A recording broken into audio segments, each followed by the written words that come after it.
Merci pour ces exposés. J'ai une question pour les 3 membres du panel. Lorsque l'on établit nos unités de soins néonataux sans beaucoup de ressources, est-ce qu'il y a de la place pour l'incubateur? Est-il important de réserver une place à l'incubateur dans cette unité? Ou est-ce qu'il y a une place à l'incubateur plutôt? Oui, mais dans le chauffoir éventuellement. Il y a 4 conditions que je voudrais poser quand même. Si vous savez que vous pouvez sécuriser le fonctionnement de ces incubateurs, je dirais éventuellement. Mais il y a quand même un certain nombre de conditions à remplir. Et si vous ne pouvez pas les remplir, eh bien, je dirais non, pas d'incubateur. Merci. On en revient donc aux conditions préalables, à la méthode qu'on va utiliser pour choisir cette méthode. Oui, c'est vrai, je suis d'accord avec Neil. On peut avoir des incubateurs sans qu'il n'y ait pas beaucoup de ressources, mais il faut faire attention à leur utilisation. Il faut savoir, comme le disait Niels, que d'abord, il faut privilégier le contact peau contre peau avec la mère, avec son conjoint, son compagnon ou avec une autre personne choisie par les parents. Et le plus important, c'est qu'il faut leur ménager un espace et permettre aux parents d'être à proximité avec l'enfant 24 heures sur 24, 7 jours sur 7. Ça, c'est essentiel. Vous voulez que les 3 membres du panel s'expriment? Alors, je dirais qu'il n'y a pas de réponse uniforme parce que si vous avez beaucoup de projets MSF sur place, d'abord, c'est pas forcément pareil. Et puis, il faut établir d'abord de bons soins infirmiers, la proximité avec la mère ou bien ceux qui s'occupent de l'enfant et avant tout, éviter de faire du mal. Premier principe. Et établir des incubateurs dans des environnements où vous n'avez pas de garantie que l'on puisse vraiment s'occuper correctement du bébé qui se trouvera dans l'incubateur, eh bien, ça entraînerait des risques de faire du mal en plus au bébé. Et puis, ça isole le bébé de la mère. Voilà ce que je dirais. J'avais un autre commentaire. Je crois qu'une étude d'Uppsala nous dit clairement que le problème, ce n'était pas l'incubateur, c'est la sortie de l'incubateur. C'est le temps qui n'a pas été passé avec la mère ou le père à la sortie de l'incubateur pour aller dans un lit normal ou un lit chauffé. Le problème, c'est que les parents ne veulent pas déranger le bébé. Ils savent qu'il y a un isolement avec l'incubateur et ils hésitent après à avoir ce contact. Donc, le peau à peau est toujours le mieux. Alors, il y a la question des berceaux spéciaux, nécessaires ou pas. On va d'abord écouter la question suivante. Juste une remarque. Nous sommes pédiatres, très bien, mais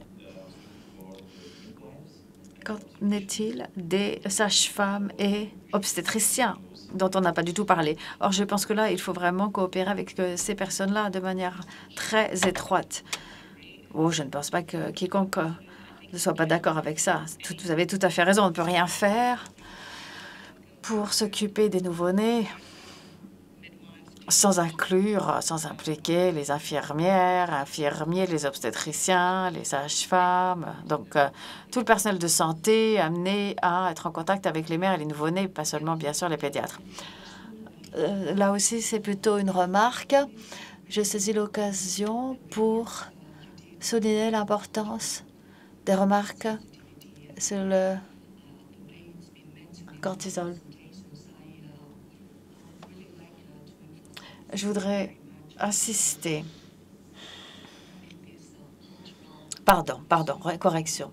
Insister sur les questions culturelles. Partout, c'est universel. Donc, ça dépend de la personne à qui vous avez affaire. Et je crois qu'il faut vraiment essayer de comprendre ce qui se passe en coulisses, quels sont les obstacles éventuels dans ce contexte spécifique et entrer à une personne précise quand on veut traiter les patients. Voilà, c'était juste pour insister là-dessus, l'importance de ce qui est culturel. Merci. Autre question? Bonjour, je m'appelle Sophie, je viens d'Allemagne et je me demandais une chose. L'une des grandes questions pratiques, c'est comment apporter à la mère ou à la famille le temps de passer du temps avec le bébé, parce que elles ont 5 ou 6 enfants par ailleurs à la maison. Faire rester avec le bébé à l'hôpital les parents, ça veut dire que les autres à la maison ne vont pas pouvoir aller à l'école ou être nourris convenablement. Et pour moi, c'est difficile dans ce cas-là de prendre la bonne décision pour ce qui est de cette mère-là et de cet enfant-là. Oui, c'est vrai. Et finalement, dans la réalité,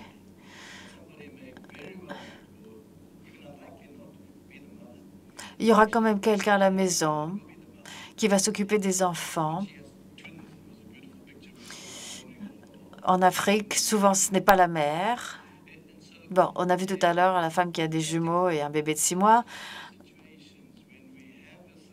Finalement, quand vous avez un système qui permet d'accueillir les parents, ils viennent une fois sur 40 ou 39 autres vont trouver une solution, faisant appel à une grand-mère, à une sœur. Un jour, je me souviens qu'il y a une femme de 59 ans qui est venue. Donc, ceux qui viennent à la place de la mère, du père, à l'hôpital pour être en contact avec le bébé. Effectivement, 39 fois sur 40, on trouve une solution. Bon, au Cap, c'est vrai que parfois, on n'a pas trouvé d'autres personnes pour faire le pot contre pot. Bon, dans la réalité, c'est vrai que quand on ne trouve personne, eh bien, c'est là que l'incubateur peut intervenir.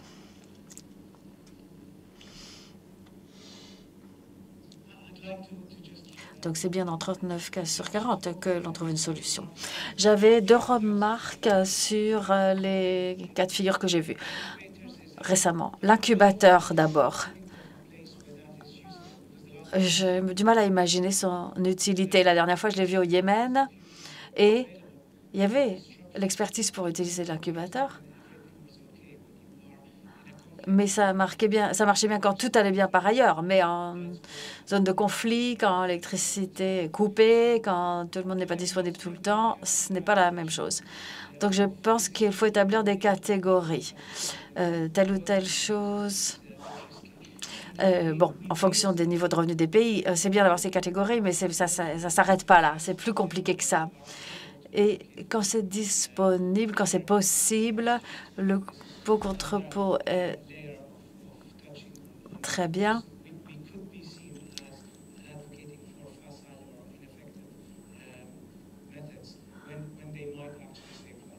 Mais il faut faire attention à bien faire la promotion de ces méthodes qui peuvent sauver des vies aussi. Et sinon, l'accès de la famille. Eh bien, il ne faut pas qu'on s'arrête là au fait que la mère est disponible ou non. Il faut trouver des solutions parce que notre travail consiste à fournir un accès à ceux qui ont la chance de venir jusqu'à nous. Mais au Niger, j'ai vu récemment des mères, des grands-mères, des parentes qui sont venues à l'hôpital et qui sont restées dans la clinique de malnutrition pendant 2-3 semaines. Alors qu'on savait qu'il y avait des enfants dont il fallait s'occuper à l'extérieur. Je crois que il faut aussi s'intéresser à ceux qui ne sont pas des spécialistes. Pensez à ceux qui ne sont pas des spécialistes. Là, on a beaucoup de pédiatres dans cette salle, mais sur le terrain, il y en a très peu. Alors, quand vous avez des technologies comme le CPAP, il faut savoir quel est le degré de faisabilité. Hein. Si on accepte des médecins qui n'ont fait que 2 ans de formation ou qui sortent directement de l'école de médecine, c'est un peu intimidant, toutes ces technologies. Donc, je crois que l'étape suivante, ce serait de rendre ces techniques applicables et utilisables par des médecins qui ne sont pas du tout des pédiatres et qui sont très intimidés par ces bébés. Bon, il y a 2 réponses différentes. Avec la méthode kangourou, là, il faut très peu d'expertise, mais il faut juste faire de la persuasion.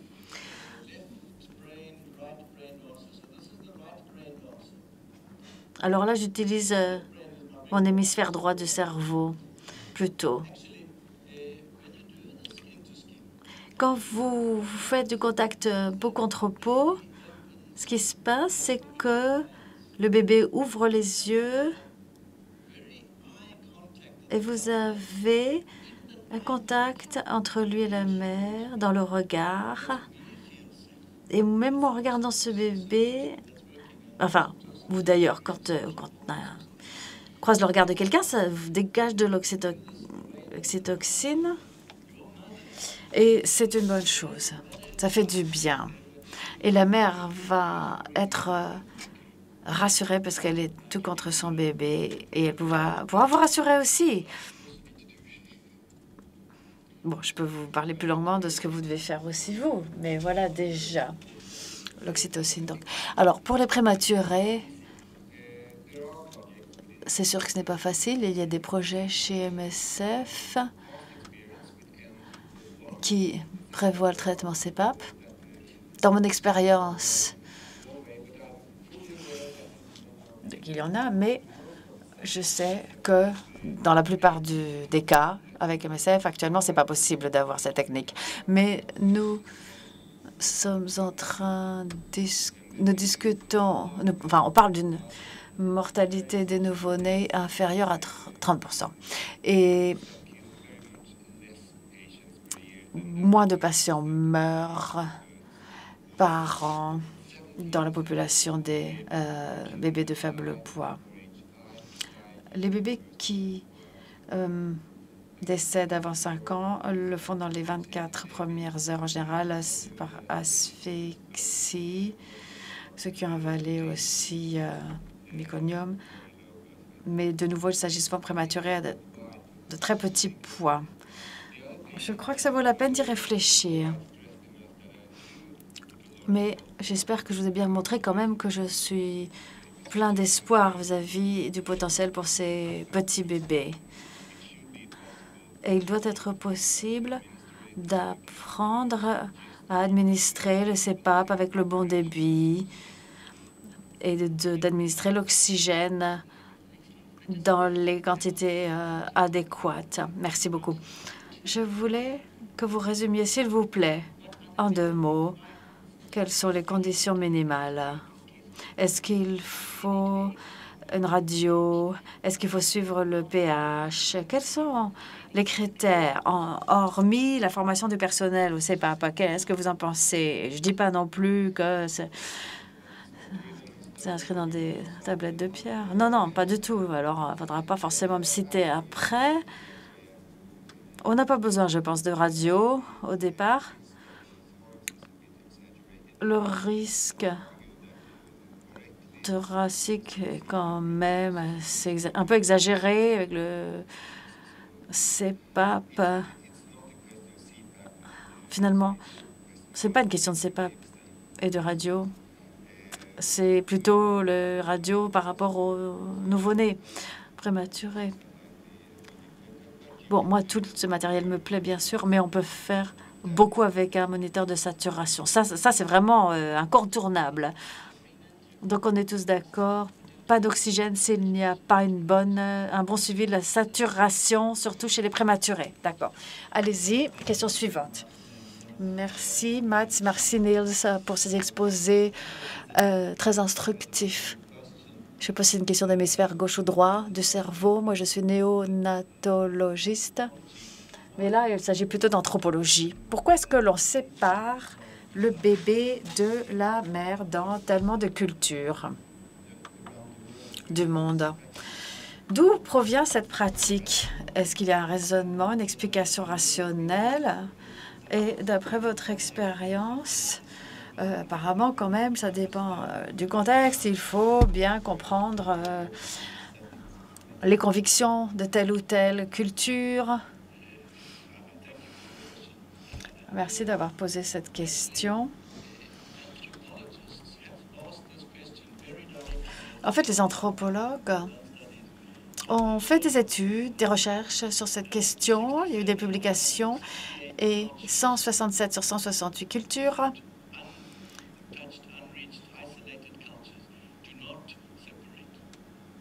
ne sépare, dans les cultures dites isolées, ne sépare pas l'enfant de la mère. Sauf lorsqu'il fallait pratiquer l'infanticide chez les peuples du désert. Donc, ce n'est pas une question de biologie, d'anthropologie, de sciences de la vie, c'est le résultat des 100 dernières années. On a inventé l'incubateur, la couveuse. C'est lié aux cultures occidentales, finalement, prédominantes.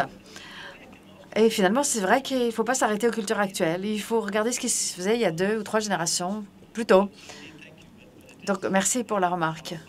Mais de nouveau, biologiquement parlant, naturellement, il n'y a pas de séparation. Il ne devrait jamais y avoir de séparation. Une question ici et puis là-bas. Et une troisième. Allez-y. Pas de micro, malheureusement. Les interprètes n'ont pas entendu la plaisanterie, malheureusement.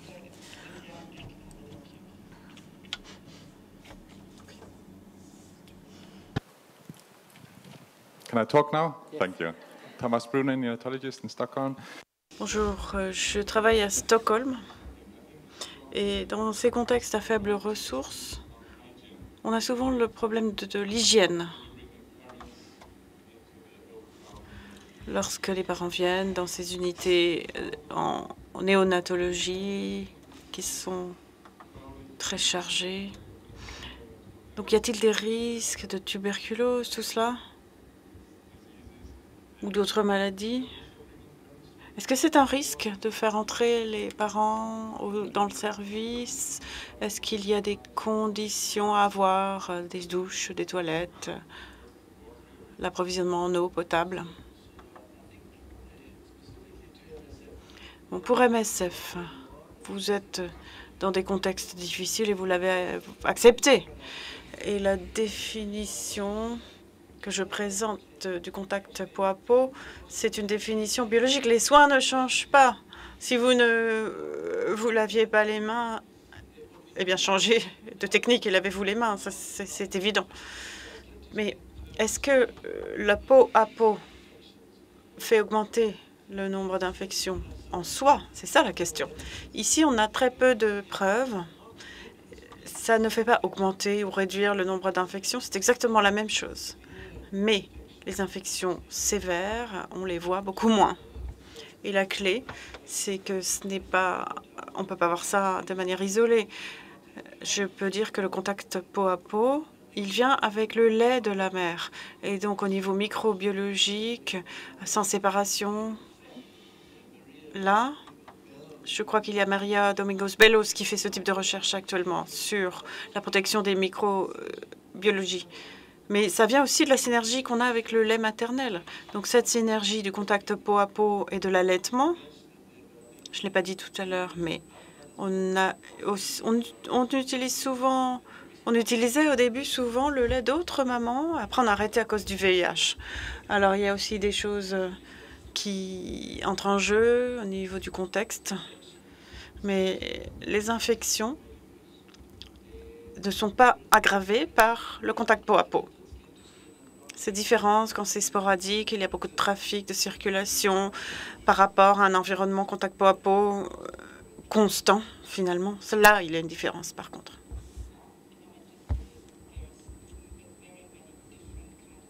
Il y a beaucoup de contextes très différents. Et nos projets, par exemple, au Sud-Soudan,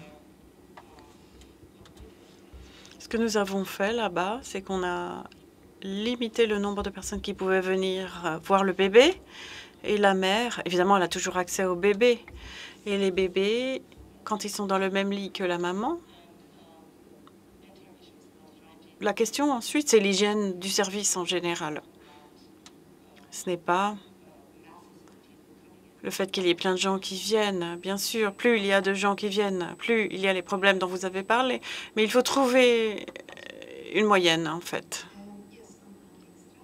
Je suis Anne Lindström et je voulais rebondir sur les soins néonataux dans les missions MSF. C'est vous qui en parliez tout à l'heure. Parce que c'est vrai qu'il n'y a pas beaucoup de pédiatres ou de gens qui sont formés en pédiatrie, qui savent faire ces choses un petit peu compliquées. Il y a quelques années, tous les volontaires MSF qui allaient sur le terrain étaient formés par simulation à la réanimation des nouveau-nés. Et ça fait peur à tous les gens qui n'ont pas été formés avant, mais c'est possible et ça peut se faire assez facilement. Et ça veut dire que les gens se réveillent, on va dire pas les pédiatres, mais ça leur permet de garder un œil sur ce qui se passe juste après la naissance. Et c'est pas compliqué, Matt, c'est ce que tu as dit. C'est dans les premières heures de vie qu'on a la mortalité la plus élevée. Donc ça me semble être une chose à faire aussi. MSF Suède propose depuis longtemps. En fait, vous pouvez venir en Suède. Il y a Thomas, il y a vous là-bas. Et vous pouvez venir voir comment on fait si vous voulez. Il s'agit d'avoir une tente et de faire une simulation en temps réel pour expliquer ce qu'on fait exactement après la naissance. Oui, c'est très bien, je l'ai fait moi-même au printemps dernier. Ça m'a beaucoup intimidée. Vous m'avez beaucoup appris. Ce qu'on fait chez MSF, c'est qu'on utilise une formation approuvée qui s'appelle « Aider les bébés à respirer », une formation qui nous vient des États-Unis. Donc, c'est intégré dans nos formations, dans tous les domaines, qu'il s'agisse de nouveau-nés ou pas. Et notre travail, c'est bien sûr de pousser cela. Parce que, comme vous avez dit, ça n'est pas compliqué, mais pour quelqu'un qui ne l'a jamais fait, ça fait peur, évidemment. Et c'est ça le message principal. Lisa Humphrey, elle est directrice d'un groupe chez MSF qui étudie cela, la respiration des nouveau-nés. Et elle essaye de d'étendre tout cela parce que les lignes directrices des États-Unis... Êtes-vous, Lisa? Vous êtes là-bas? Ces lignes directrices américaines sont peut-être un peu compliquées dans les contextes où nous travaillons. Donc, il nous faut des choses qui puissent correspondre. Donc, on a l'oxygène. On a un petit groupe, nous travaillons là-dessus avec des gens au Royaume-Uni, notamment. On espère faire une proposition d'un nouvel algorithme bientôt. On a encore 3 questions. Non, peut-être que 2. On n'a plus beaucoup de temps. Les recherches peau à peau, j'en ai fait aussi et je dois dire que ce n'est pas... Ce contact, ça ne va pas sauver l'enfant. Il faut aussi être formé à la réanimation. Il faut l'équipement technique, ça c'est sûr. C'est une difficulté de mettre en place le pot à pot de manière immédiate pour ces petits bébés qui ont un poids très très faible. C'est dangereux d'ailleurs aussi. Donc il faut aussi être formé et avoir les équipements techniques. Mais on peut, dès qu'on est prêt, on a fait l'assistance à la transition, la réanimation, on peut le replacer. Donc il faut se rappeler de cela. La peau à peau, ce n'est pas pour tout le monde immédiatement sans formation. Et surtout, comme Niels a dit, veillez à bien ouvrir les voies respiratoires. Et là, c'est parfait parce que vous avez combiné les voies respiratoires et le peau à peau. Et c'est vraiment important d'avoir les 2 éléments en tête. Jenny, il y avait encore une autre personne. On a encore 2 questions.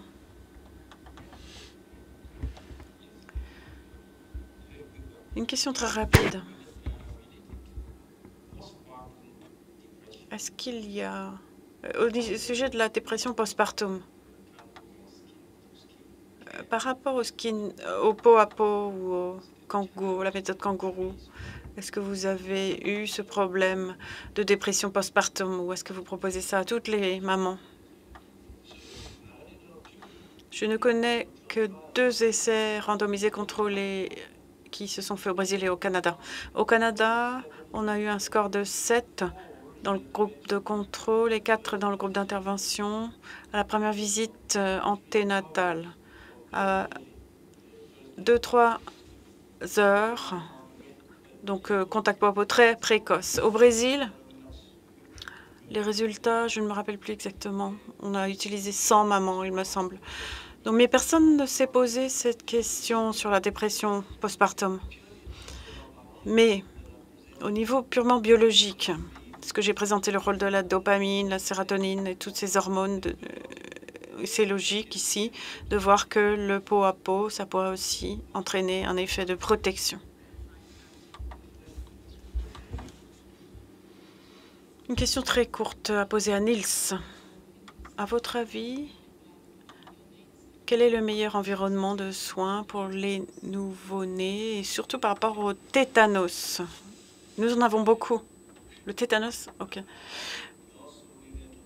La dernière fois que j'ai vu du tétanos pour les nouveau-nés, ça fait très longtemps. C'était quoi la question exactement?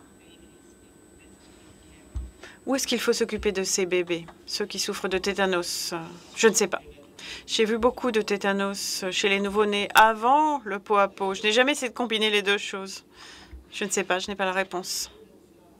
Bien, je suis désolée, mais on m'a dit qu'il fallait arrêter, même avant la dernière question. Alors, merci. Merci à Niels, merci Mats, merci aussi à toutes les questions qui ont été posées. Ce n'est que le début. Et je voulais vraiment souligner une chose. Ce qu'on a appris, c'est que sans infirmière, sans sage-femme, on ne peut rien faire. Et ça ressort vraiment. L'organisation des soins est extrêmement importante. Et les soins pot à pot, c'est une chose qu'on souhaite tous promouvoir.